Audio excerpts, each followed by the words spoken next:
Selamat malam Pak Sunar, selamat malam teman-teman semuanya. Perkenalkan, kami dari kelompok 5 akan mempresentasikan mengenai pendekatan dalam pengambilan keputusan etis.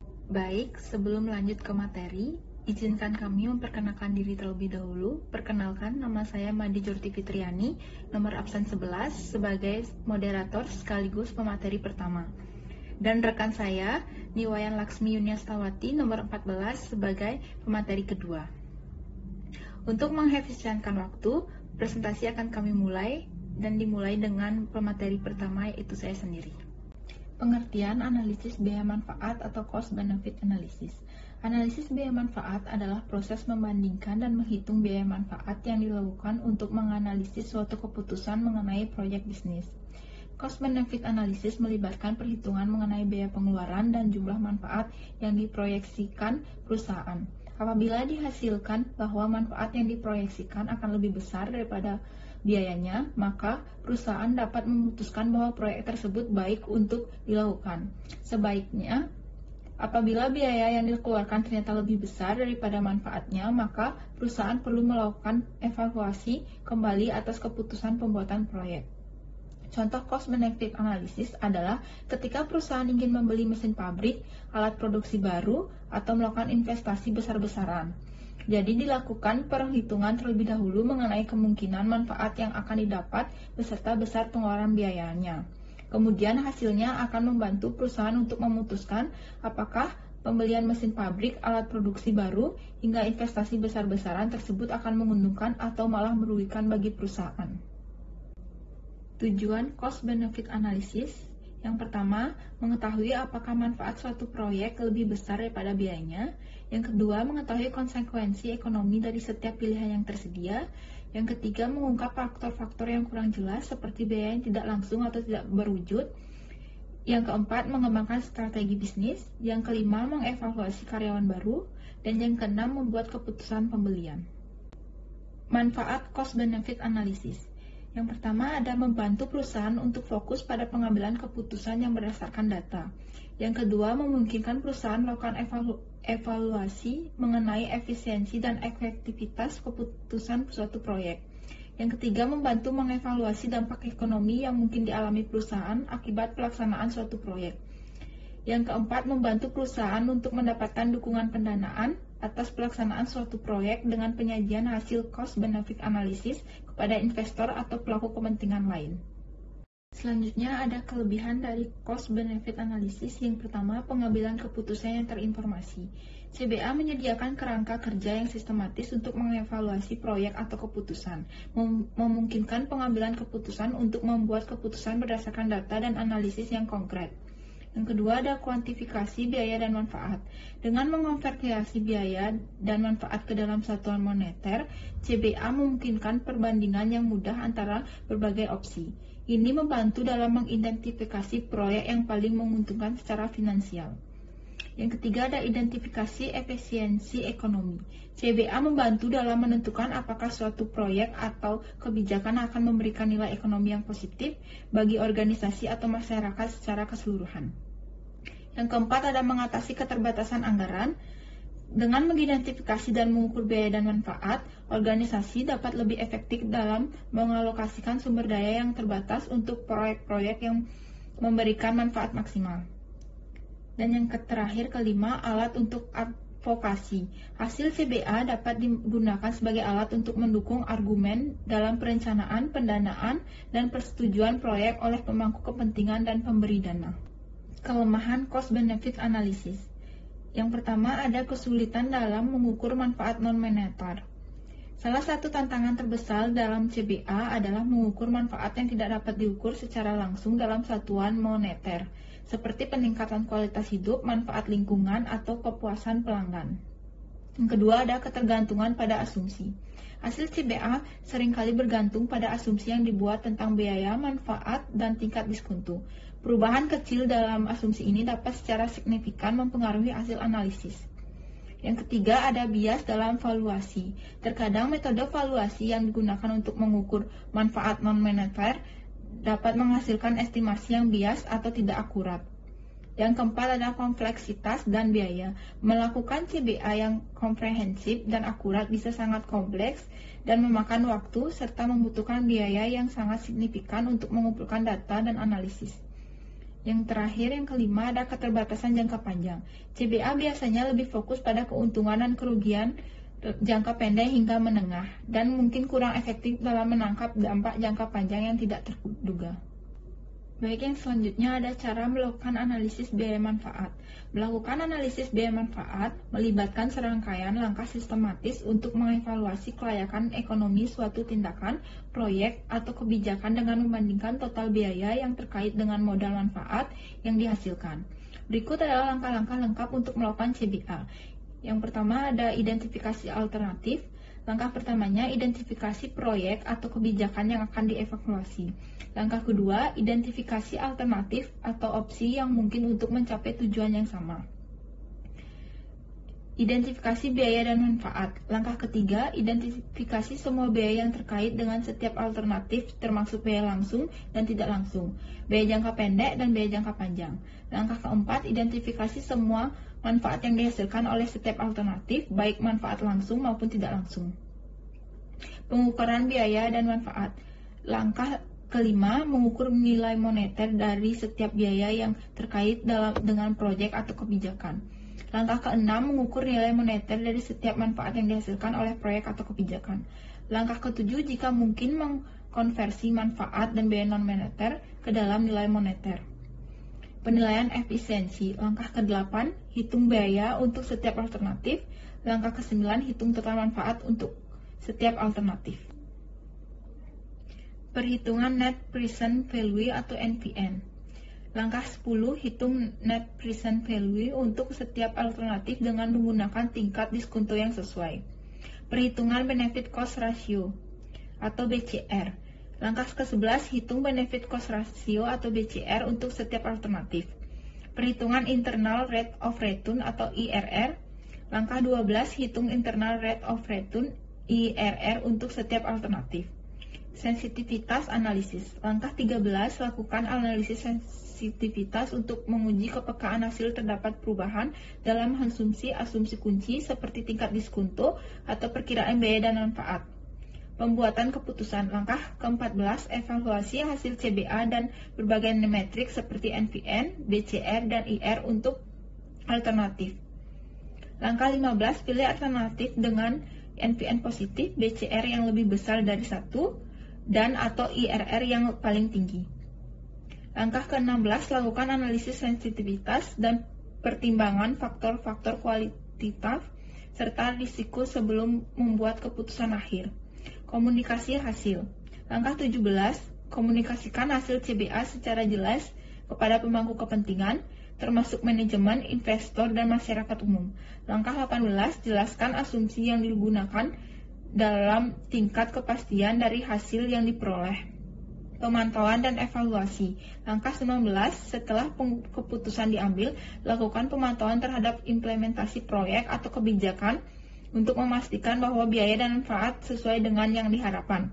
Langkah ke-20 yang terakhir, yaitu lakukan evaluasi pasca implementasi untuk menilai sejauh mana hasil aktual sesuai dengan proyeksi yang telah dilakukan oleh CBA. Sekian pemateri yang saya bawakan tadi. Untuk pemateri selanjutnya akan dibawakan oleh rekan saya, yaitu Yunia. Untuk Yunia, tempat dan waktu saya persilahkan. Baik, terima kasih moderator atas waktunya. Di sini saya akan melanjutkan materi yang selanjutnya, yaitu rumus analisis biaya manfaat. Cost benefit analysis melibatkan perbandingan antara total biaya yang terkait dengan suatu tindakan, proyek atau kebijakan dengan total manfaat yang dihasilkan dari tindakan tersebut. Berikut adalah rumus dasar untuk melakukan cost benefit analysis. Yang pertama, rumus untuk menghitung total biaya atau total cost. Total biaya adalah jumlah dari semua biaya yang terkait dengan tindakan, proyek atau kebijakan. Ini mencakup biaya langsung dan tidak langsung yang mungkin timbul selama siklus hidup proyek atau kebijakannya. Rumusnya adalah total cost sama dengan biaya langsung ditambah biaya tidak langsung. Yang kedua, yaitu rumus untuk menghitung total manfaat atau total benefit. Rumus manfaat adalah jumlah dari semua manfaat yang dihasilkan oleh tindakan, proyek atau kebijakan. Manfaat ini dapat berupa manfaat langsung dan tidak langsung yang mungkin timbul dari pelaksanaan proyek atau kebijakan tersebut. Rumusnya adalah total benefit sama dengan manfaat langsung ditambah manfaat tidak langsung. Yang ketiga, ada rumus untuk menghitung net present value. Net present value adalah selisih antara total manfaat dan total biaya yang disesuaikan dengan nilai waktu dari uang menggunakan tingkat diskonto yang disesuaikan. Jika NPV positif, maka tindakan, proyek atau kebijakan dianggap layak secara ekonomis. Rumusnya adalah net present value sama dengan total benefit dikurang total cost. Yang keempat, ada rumus untuk menghitung benefit cost ratio. Benefit cost ratio adalah rasio dari total manfaat terhadap total biaya. Jika BCR lebih besar dari 1, maka tindakan, proyek atau kebijakan dianggap menguntungkan secara ekonomi. Rumusnya adalah benefit cost ratio sama dengan total benefit dibagi total cost. Baik, untuk yang selanjutnya ada rumus untuk menghitung internal rate of return. Internal rate of return adalah tingkat diskonto di mana NPV sama dengan 0. IRR mengukur tingkat pengembalian yang diharapkan dari mungkin rumit dan memerlukan pendekatan interaktif, terutama jika proyek memiliki pola arus kas yang kompleks. Yang selanjutnya ada rumus untuk menghitung payback period. Payback period adalah periode waktu yang diperlukan untuk mendapatkan kembali investasi awal melalui arus kas yang dihasilkan. Rumusnya adalah payback period sama dengan investasi awal dibagi arus kas tahunan. Dalam prakteknya, melakukan CBA melibatkan pengumpulan data yang akurat, termasuk biaya dan manfaat yang terkait dengan tindakan, proyek, atau kebijakan yang dievaluasi. Kemudian, rumus-rumus ini digunakan untuk menghitung parameter-parameter yang digunakan untuk mengevaluasi kelayakan ekonomi dari suatu keputusan. Baik, untuk materi yang selanjutnya yaitu memberikan contoh analisis etis untuk pemecahan masalah. Analisis etis adalah kegiatan mengidentifikasi dan mengevaluasi permasalahan, kesempatan, hambatan yang terjadi berdasarkan dengan asas perilaku yang terjadi berlaku secara umum. Secara tradisional, pengambilan keputusan dilakukan berdasarkan kepentingan pemilik dan pemegang saham. Pendekatan ini dimodifikasi menjadi 2 kepentingan, yaitu yang pertama, kepentingan dari para pemilik dan pemegang saham yang diasumsikan ingin memperoleh keuntungan dengan jangka waktu yang singkat. Yang kedua, kepentingan tentang hak dan kewajiban dari beberapa kelompok, yaitu karyawan, konsumen, klien, supplier, kreditor, tokoh masyarakat, dan pemerintah. Selanjutnya ada langkah-langkah analisis etis untuk pemecahan masalah. Yang pertama, identifikasi masalah. Langkah pertama adalah memahami langkah dengan jelas apa masalah etis yang sedang dihadapi. Pahami situasi yang sedang berlangsung dan siapa yang terlibat dalam masalah tersebut. Yang kedua, kumpulkan fakta. Kumpulkan informasi yang relevan mengenai masalah yang ada. Fakta yang lengkap akan membantu dengan pengambilan keputusan yang lebih tepat. Yang ketiga, identifikasi alternatif tindakan. Tentukan berbagai alternatif tindakan yang dapat diambil untuk penyelesaian masalah. Setiap alternatif harus dipertimbangkan dengan matang. Yang keempat, evaluasi alternatif dengan prinsip etis. Pertimbangan berbagai prinsip etika dalam menilai alternatif yang ada, seperti yang pertama, utilitarianisme, pilihan alternatif yang memberikan manfaat terbesar bagi jumlah orang terbanyak. Yang kedua, deontologi, pertimbangan kewajiban moral dan prinsip yang harus diikuti terlepas dari konsekuensinya. Yang ketiga, etika kebijakan. Fokus pada tindakan yang memperkuat karakter moral individu. Yang keempat, keadilan. Pastikan tindakan tersebut adil untuk semua pihak yang terlibat. Yang kelima, pertimbangan dampak jangka panjang. Evaluasi dampak jangka panjang dari keputusan yang diambil. Apakah keputusan tersebut akan membawa keuntungan atau merugikan dalam waktu yang lama? Yang keenam, tentukan tindakan yang paling etis. Setelah mempertimbangkan semua alternatif dan prinsip etis, pilihlah tindakan yang paling sesuai dengan nilai-nilai etika yang berlaku. Yang ketujuh, implementasi keputusan. Ambil keputusan dan implementasikan tindakan tersebut dengan penuh pertimbangan terhadap semua pihak yang terlibat. Yang kedelapan, evaluasi dan refleksi. Setelah keputusan diterapkan, lakukan evaluasi yang melihat apakah keputusan tersebut berhasil dalam menyelesaikan masalah dan apa dampak yang ditimbulkan. Contoh analisis etis untuk pemecahan masalah. Kasus pengurangan jam kerja karyawan. Situasi sebuah perusahaan manufaktur mengalami penurunan penjualan dan harus mengurangi biaya operasional. Manajer SDM sedang mempertimbangkan untuk mengurangi jam karyawan demi menekan biaya tenaga kerja. Langkah-langkah analisis etis. Yang pertama, identifikasi masalah. Masalah etis, apakah pengurangan jam kerja karyawan adalah langkah yang etis, mengingat dampak yang terjadi pendapatan dan kesejahteraan karyawan. Yang kedua, kumpulkan fakta. Yang pertama, perusahaan menghadapi penurunan pendapatan dan harus mengurangi biaya operasional. Yang kedua, pengurangan jam kerja akan mengurangi pendapatan karyawan yang sebagian besar bertanggung jawab pada jam kerja untuk memenuhi kebutuhan hidup mereka. Yang ketiga, alternatif lain adalah pengurangan jumlah karyawan yang dapat menyebabkan pemecatan. Yang ketiga, ada identifikasi alternatif tindakan.